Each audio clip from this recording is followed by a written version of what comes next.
नमस्कार. श्रीराम जय राम जय जय राम. श्री महालक्ष्मी माता यै नमः. श्री गुरुभ्यो नमः. नामस्मरण रूपी शेताची मशागत कशी करावी ऐकूया परमपूज्य गोंदवलेकर महाराज यांचे विचार. नामस्मरण रूपी शेतात उत्तम पीक येण्यासाठी प्रथमतः सदाचरणाची आवश्यकता आहे. सदाचरण हे शेताचे रक्षण करण्याकरिता लागणाऱ्या कुंपणासारखे आहे. दुसरी गोष्ट शुद्ध अंतःकरण. शुद्ध अंतःकरण म्हणजे उत्तम काळी भुसभुशीत जमीन.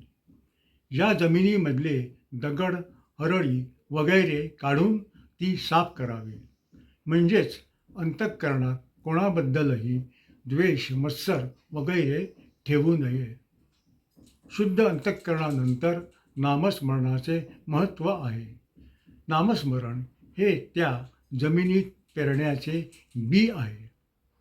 हे बी किडके नसावे, म्हणजे नाम सकाम नसावे. उत्तम बी म्हणजे नामस्मरणाकरिताच नाम हे आहे. त्यानंतर तीर्थयात्रा, संतांचे आशीर्वाद, त्यांची कृपादृष्टी यांची आवश्यकता आहे. पण या सर्व गोष्टी पाटाच्या पाण्यासारख्या आहेत. शेवटची महत्त्वाची गोष्ट म्हणजे भगवंत कृपा. भगवत कृपा ही पावसाच्या पाण्यासारखी आहे.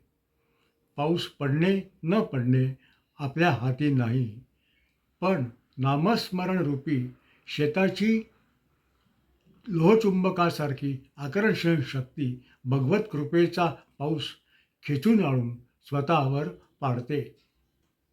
सद्गुरू श्री ब्रह्मचैतन्य महाराज गोंदवलेकर. नमस्कार. सद्गुरू चरणी सेवा अर्पण.